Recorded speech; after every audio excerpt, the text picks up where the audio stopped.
Eh bien bonjour et bienvenue à vous tous pour ce tout nouveau numéro d'Happy TV Le Mag. Cette semaine, les événements à ne pas manquer. Je vais vous amener à la fête de l'olive et aussi à la fête de la courge. Mois d'octobre oblige. Le portrait de la semaine sera accordé à Marilyn qui a un message important à nous faire passer. Et puis nous retrouverons comme chaque semaine Philippe Monté dans son émission Le Super Héros qui va vous faire découvrir cette semaine Jacou. Pour le moment, je vous laisse avec ce tout premier reportage direction Pignan pour la fête de l'olive.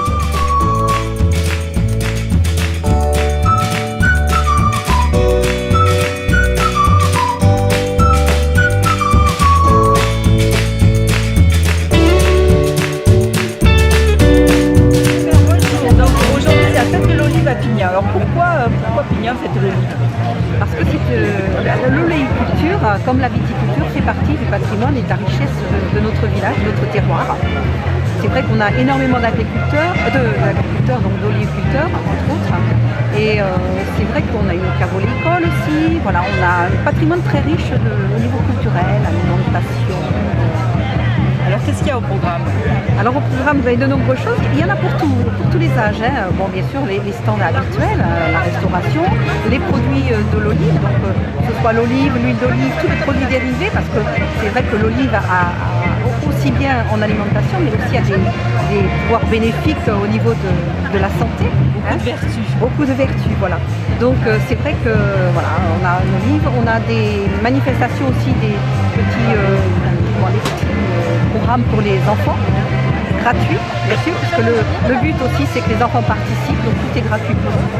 Il y a les chevaux, il y a pas mal de manifestations. Et il y a la confrérie de l'olive. Bien sûr, on ne ferait pas la fête de l'olive sans les chevaliers de la confrérie de l'olivier qui sont là chaque année depuis le début. Ça fait donc 10 ans puisque c'est l'anniversaire. 10 ans que cette fête existe. On a débuté en 2007, alors, et puis au fil des ans, la manifestation a grandi, hein, s'est renforcée. Et c'est vrai qu'on a aussi cette chance d'avoir ce parc pour l'organiser.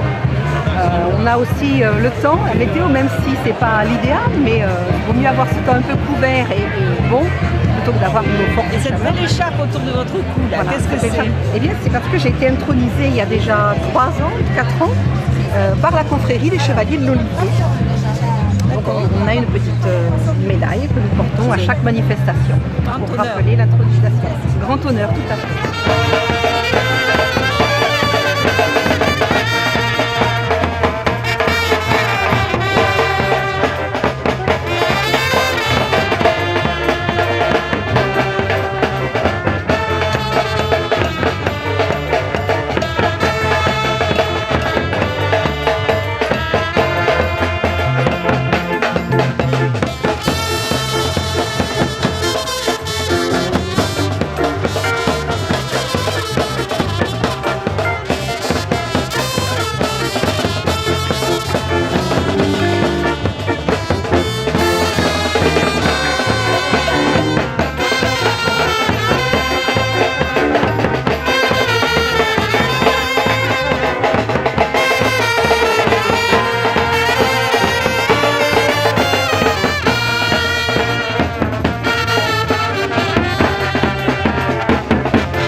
Oui, je suis le grand maître. Oui. Mais vous avez, il y a quelques apprentis, si on peut dire, des gens qui ne sont pas sûrs et donc ils sont en tout début, ils ont une médaille. Ensuite, s'ils sont vraiment présents, vraiment actifs, ils peuvent devenir majoral. D'abord, qu'est-ce qu'il faut pour être intronisé dans votre confrérie? Il faut être remarqué. Savoir goûter. Il faut savoir, oui, mais il faut surtout être remarqué dans son action pour l'olivier. Ça, c'est le maître mot. L'action que vous menez pour l'olivier. Vous pouvez mener une action dans les oliviers de votre propriété, de chez vous, ou chez un autre, ou dans votre action, j'allais dire, politique. Dans votre action politique, vous pouvez être conseiller municipal, maire ou député ou autre, et favoriser le milieu de l'oléiculture. Donc vous serez remarqué. Ça, c'est la première. Vous a senti très positif pour l'avenir de l'olive et de l'olivier. Absolument. Il y a, de toute façon, on ne peut reconstruire que sur des choses qu'on a démolies, déjà, d'une part. Donc, on ne peut avoir de l'espoir que si les anciens laissent la place. L'eau pur des nostres flammes, conversando et versando, verra vraiment.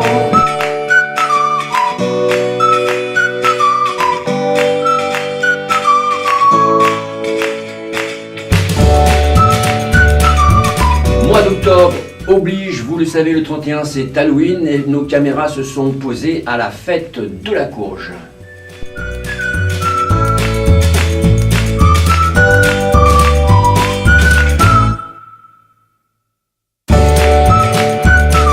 Alors bonjour Véronique et Corinne, alors, vous êtes organisatrice de la fête de la courge à Saint-Jean-de-Védas. Alors en quoi ça consiste? Oui, donc c'est une foire qui est organisée pour la 23e année dans ce parc, le parc de la Perrière, qui est une ancienne carrière qui est exploitée maintenant, enfin qui n'est plus exploitée mais maintenant qui est Reconverti en parc. voilà, tout à fait de loisirs, et dont la municipalité organise chaque année cette foire où nous accueillons des producteurs du terroir. Et pourquoi la courge? C'est parce que c'est en automne et c'est pour Oui, Halloween. voilà, c'est la période qui le permet, Voilà, les fruits ça. de la saison et les légumes.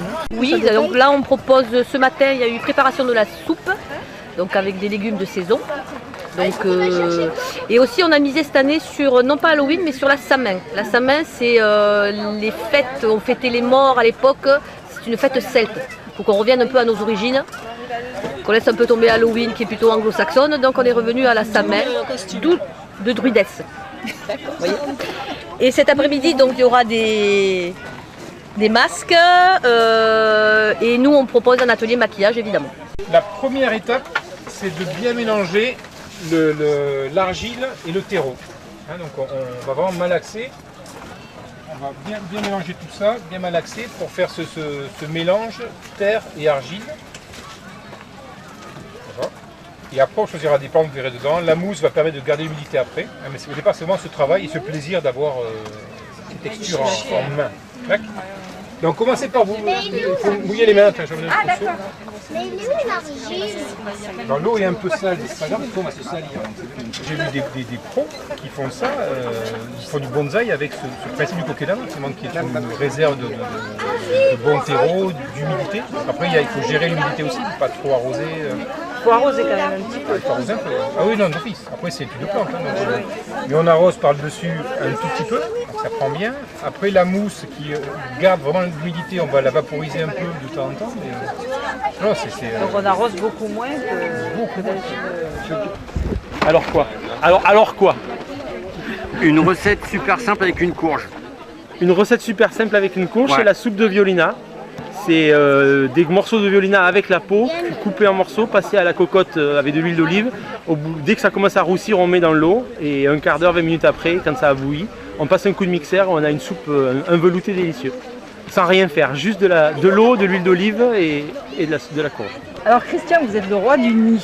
Il paraît. Alors ouais, c'est des vrai. nids, il y en a sous toutes les formes. Tout à Alors, fait. tous faits dans des courges, dans des troncs d'arbres. Alors expliquez-nous, voilà.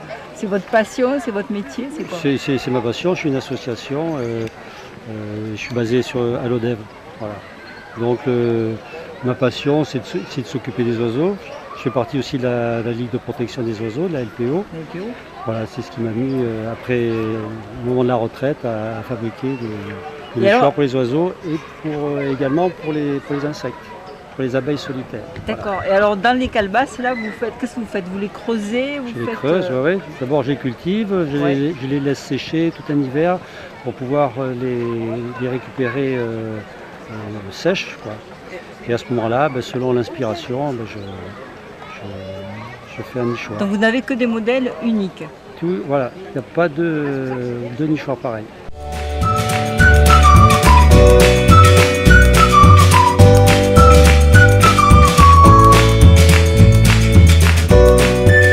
Le portrait de la semaine sur Happy TV, c'est Marilyn qui va vous en parler. Écoutez bien.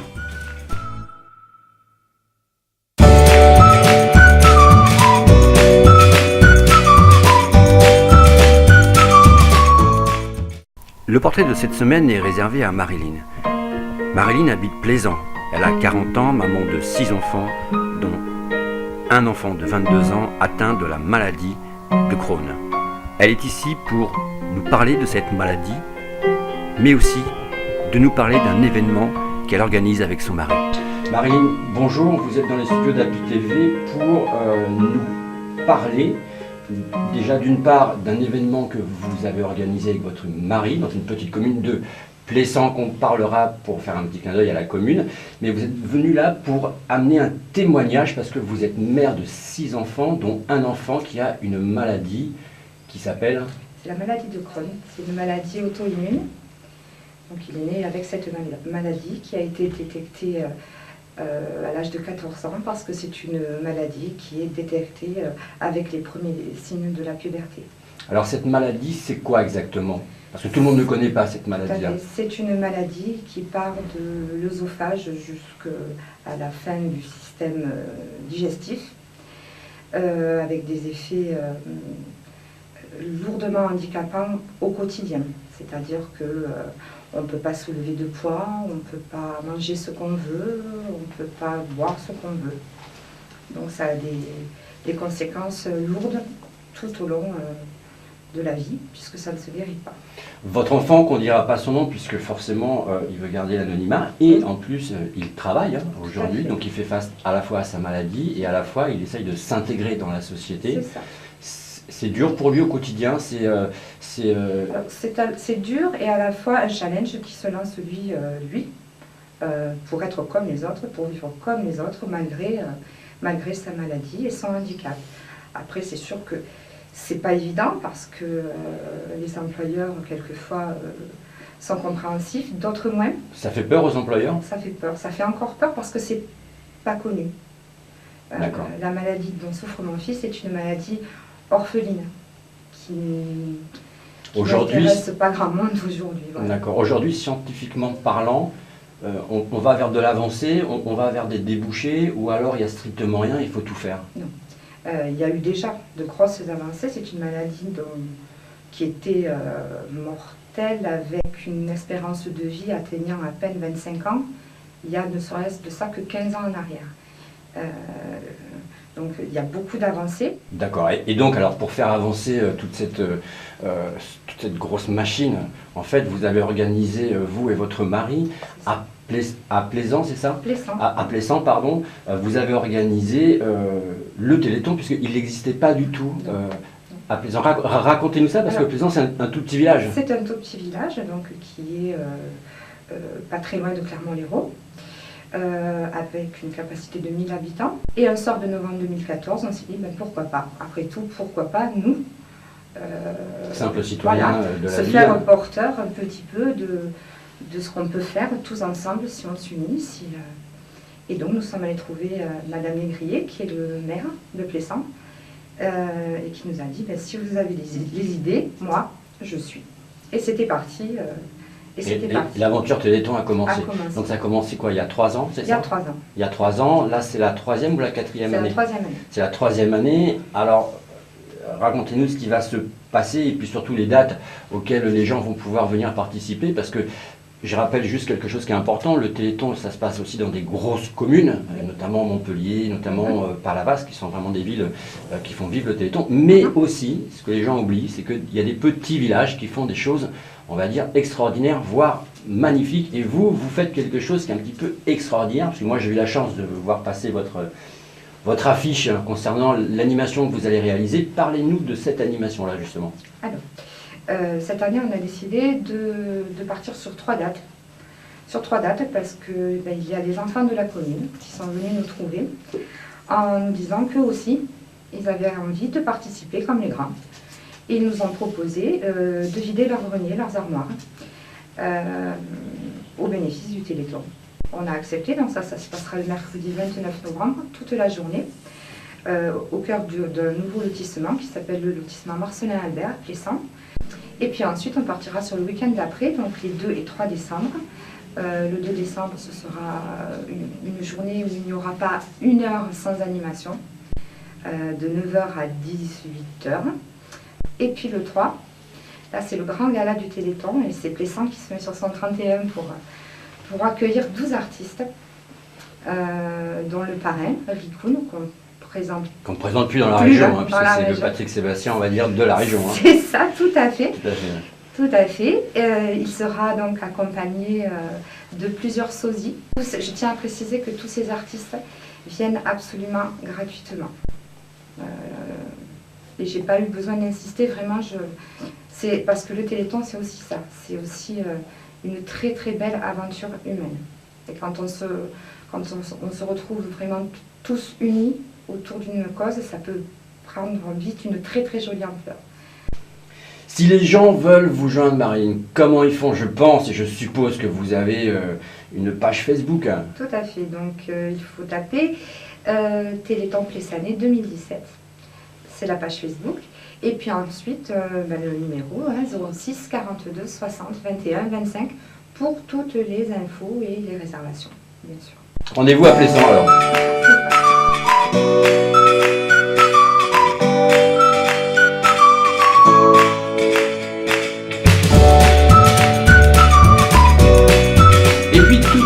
Sur France Bleu, vous avez pu écouter Philippe Montet dans le Super Héros, midi 13h. Eh bien, le voici en image, il va vous faire partager le patrimoine de Jacou.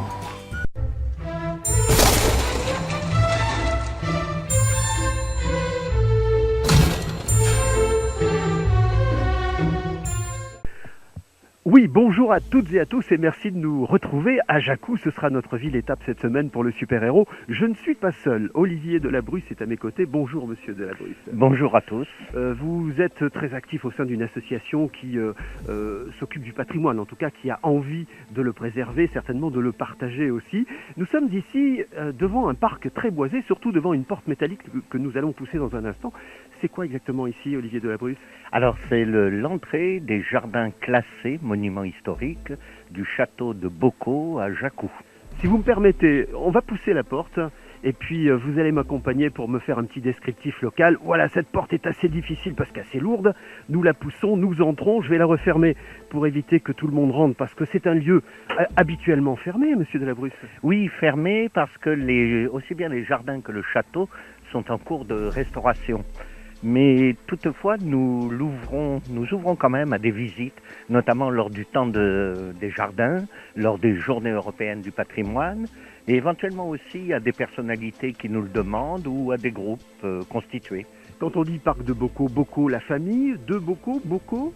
Oui, alors Bocaux, ce sont les seigneurs qui ont vécu à Jacou de 1467 à 1832, environ 350 ans de la même famille.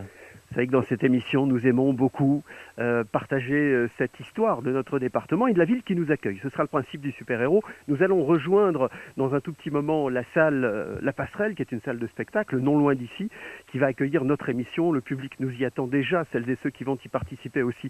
J'ai l'impression, puisqu'on est dans la partie boisée du domaine de ce parc, j'ai l'impression qu'on a des jardins peut-être tout autour de cette bâtisse.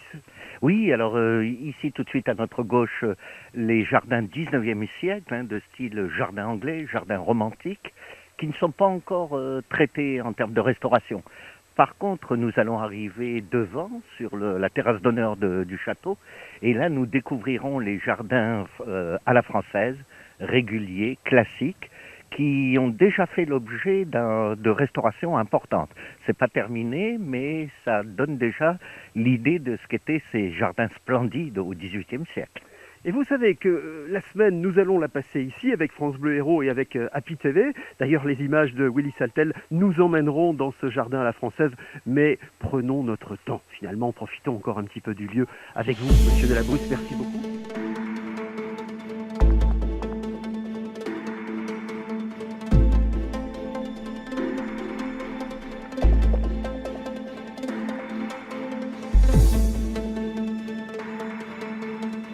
Nous sommes dans le parc de Beaucaux, un parc qui est fermé une grande partie de l'année, qui est en restauration, en rénovation, mais nous avons la chance d'avoir portes ouvertes aujourd'hui avec la caméra de Willy Saltel et pour cette émission avec Olivier Delabrusse qui s'occupe du patrimoine ici à Jacou. Alors nous sommes dans les jardins à la française du château du parc de Beaucaux.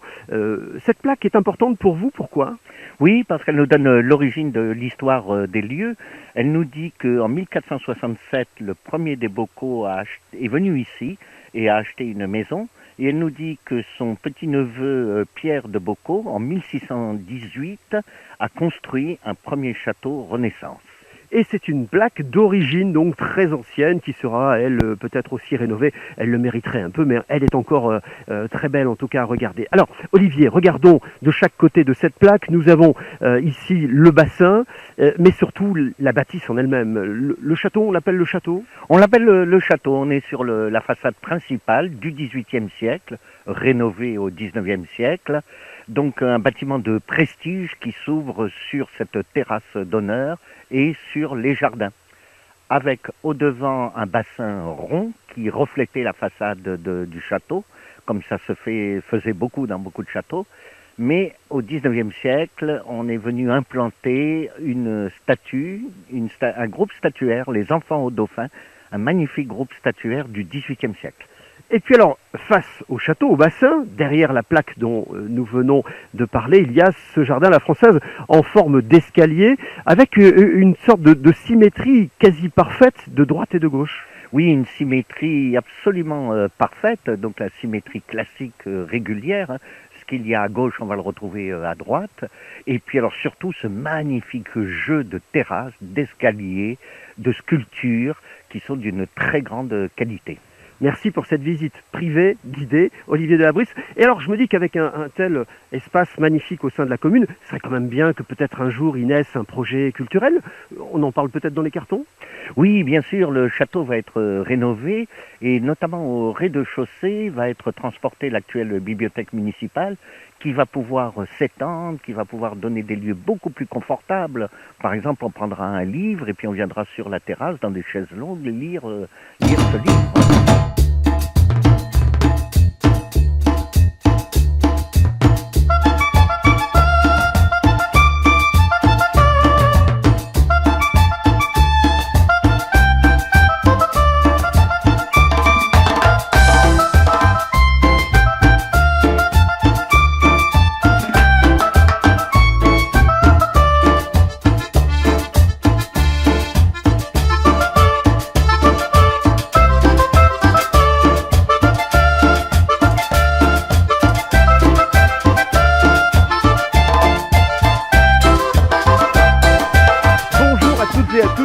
À Jacou, effectivement, en compagnie d'Olivier Delabrusse. Et ce sont les canards qui nous accueillent, Olivier. C'est plutôt sympathique, d'ailleurs. Oui. Les canards du lac Romantique qui a été creusé dans les années 1820 par le dernier des Beaucaux, qui était un neveu et qui s'appelait De Masclary.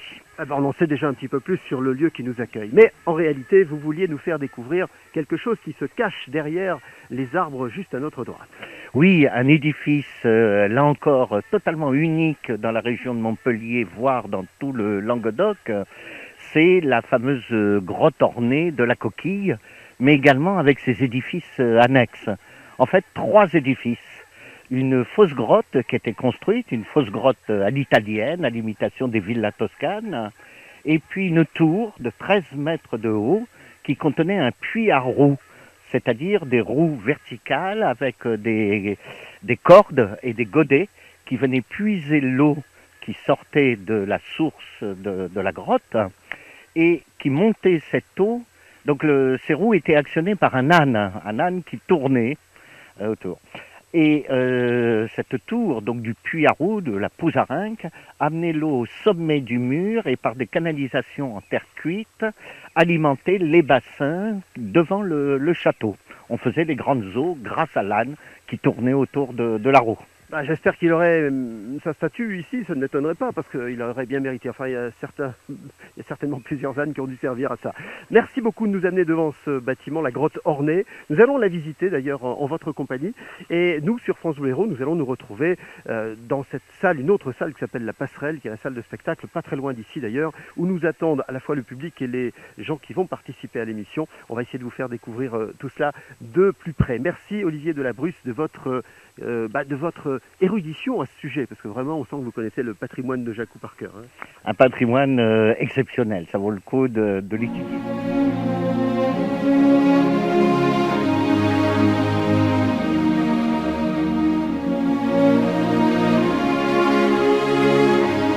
Oscar Hamel est à mes côtés. Qui est Oscar? Oscar, il est le régisseur de cette salle La Passerelle, en tout cas celui qui en est l'âme depuis son ouverture il y a quelques années. Bonjour Oscar. Bonjour, bonjour et bienvenue à Jacou et bienvenue à La Passerelle. Bon, alors ce lieu, il est né quand?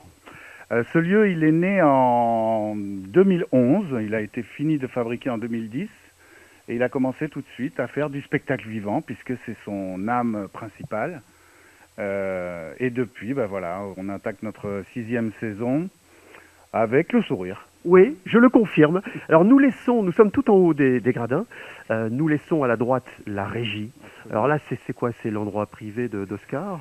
C'est, on va dire, le poste de pilotage du théâtre, donc avec toutes les commandes, c'est fait un petit peu comme un cockpit d'avion d'ailleurs. Ouais, avec des boutons partout, mais vous inquiétez pas, lui il les connaît par cœur, moi je serais bien embêté. Alors nous descendons là au fur et à mesure les escaliers qui nous emmènent vers la scène, des fauteuils plutôt confortables, à droite, à gauche. Quelle est la capacité de cette salle, La Passerelle à Jacou? Alors 250 personnes assises, plus 4 fauteuils pour des personnes à mobilité réduite.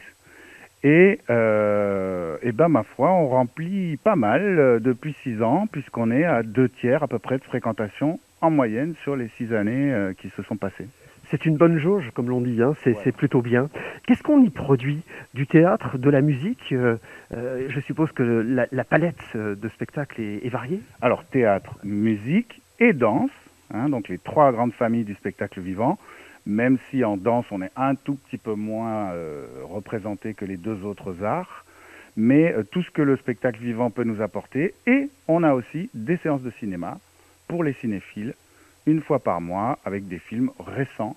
Donc même les gens qui sont amateurs de cinéma peuvent venir passer une belle soirée à la Passerelle de Jacou.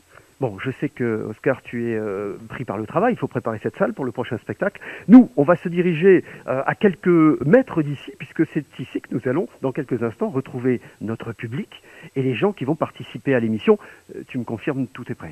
Ah, tout est prêt, là, ça va rouler, là. Y compris la bouteille d'eau? Absolument. Et comment? Voilà, merci. Les images de la salle La Passerelle sont tournées par Willy Saltel derrière la caméra. Et encore une fois, nous partageons le patrimoine qui est celui de notre département et de la ville de Jacou. C'est la ville-étape de la semaine pour le super-héros. Merci Oscar et à dans quelques instants puisque tu seras pas loin. À tout de suite. Tout de suite.